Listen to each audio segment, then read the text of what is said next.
And welcome back to my channel Wanderlust Forever UAE Vlogger. Hope you all are doing well, and today we are going to visit the Cadbury World in Bournville. Cadbury World in Bournville, Birmingham is a colorful immersive attraction where chocolate lovers can step inside the story of one of Britain's most famous cocoa makers. Located in the historic model village of Bournville, built by the Cadbury family as a factory in a garden, it combines heritage, entertainment, and chocolate making in an experience for all ages.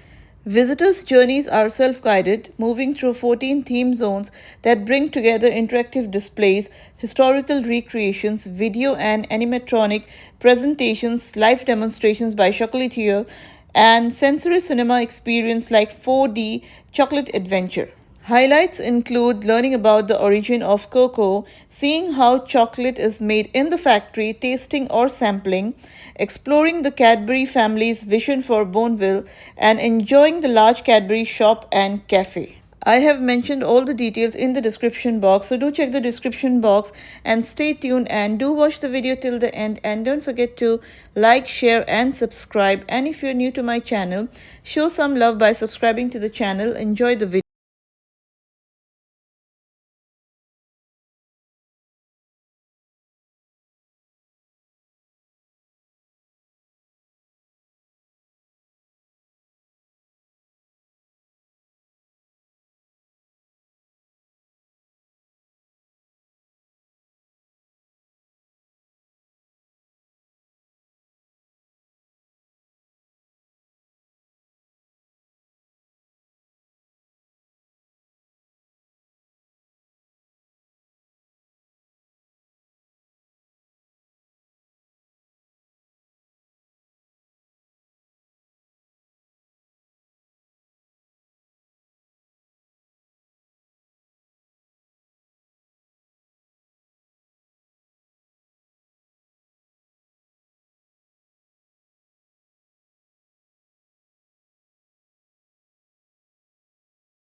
crumbly, it'd have white orange streaks and marks all through, it wouldn't look good at all.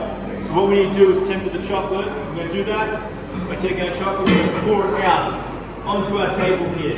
Now this table has got a marble surface. We're using marble because it's very cool to the touch, and it's going to help us cool this down from 45 degrees down to 28 degrees very quickly. Now we're going to hand temper this chocolate. Pay attention because you will get to have a go at this later on downstairs. We're going to spread out our chocolate nice and thin across the table using our long thin palette knife here. Once that's out nice and thin, we're going to take our fishtail here. We're going to start scooping it back towards the center, back on top of itself.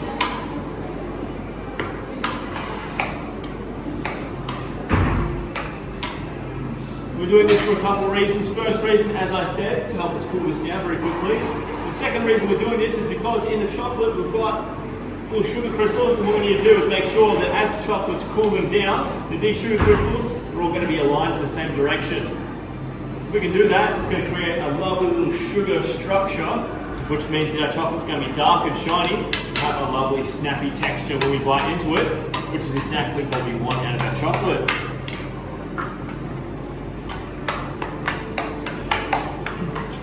Now at this point, this should be about ready for me to use, but what I do need to do is check the temperature of the chocolate first. I'm going to do that the old-fashioned way. I'm not going to use a thermometer because even though they did exist, they weren't used because they're very expensive and fragile. What I'm going to do instead is I'm going to take my little finger, I'm just going to run through the chocolate and feel the temperature that way. It's a very simple way to do it, and of course now I've got chocolate on the finger. Any guesses as to what happened to that 150 years ago? It wouldn't last very long when the manager was looking. Wasn't looking. Now for this demo I'm going to use a plastic mould, but during the Victorian era they didn't have plastic, it wasn't invented yet, so what they would have used instead is a metal mould like this one. Now this looks very cool, but it's not very practical, it's not see-through, that's going to be important for me later on. It's also very heavy blood to work with, and it will rust if it's in contact with chocolate for too long, which means this would need to be replaced quite often. So to mould the chocolate, I'm just going to take my plastic mould here, then take our chocolate, we're going to put it into the mould. And now we're going to start spreading out this chocolate nice and thin across the mould. Just letting it go into all the nooks and crannies here. Yeah, we're putting it into the chocolate mould now. And then we're going to take a scraper. We're going to scrape off the excess chocolate off the top and the sides of the chocolate mould here, just so we don't have a big mess to deal with. And now I'm going to give it a rattle on the table just to get the air bubbles come to the surface, so we don't have any holes in our chocolate. And now, if we were making solid milk chocolate, that would be about the end of the story. Yeah, put that into a cool room now, which would be underneath the ground in a dark room. That's the best they could get back then because they didn't have any refrigeration.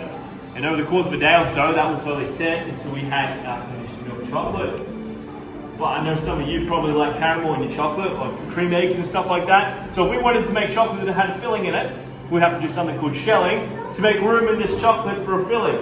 Now to do that, it's very simple. We're just going to take our chocolate here, and we're going to turn it upside down. And what we're going to do is give it a whack on the table, and then we're going to make it rain chocolate everywhere. Now, aren't you glad I didn't do this over top of your head? Now this is called shelling. So all we need to do now is give this a scrape off the chocolate. And you can see why it's called shelling. We've created lovely little chocolate shells there now. And all we need to do is get a piping bag. We can pipe in whatever flavours we wanted in there. And that's how you'd make fancy chocolate back in the Victorian era. Now what I'm going to do is I'm going to take this chocolate here, I'm going to whack it in the fridge where we've got a bunch of chocolate that we've been making for this demo today. What we're going to try to do now is try to find some chocolate that has a nice shiny frosty underside. To do that, that means the chocolate is ready to be taken out of this mould. I'm going to try my luck with this one. So if I give this a twist now, give it a bit of a knock on the table, and then a hit, hopefully we should be able to see some finished chocolate. So 3, 2, 1.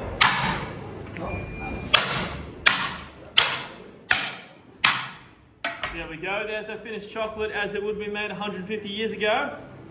Now you can see the difference in some of these. This is a nice looking bit of chocolate here, but this one here doesn't look quite as good. It's got a weird orange mark through it. That means it hasn't been tempered as well as it could be. Now the first thing I'm always asked is, can I eat this chocolate? Unfortunately, no. This chocolate is for demonstration purposes, so it's going to get melted down for our next demo. But for your patience, you will get to go to the servery around the corner in the next area, and that means you are going to have a try of the sample chocolate with your choice of 2 toppings. So thanks for watching, guys. You can head on around to the next area now.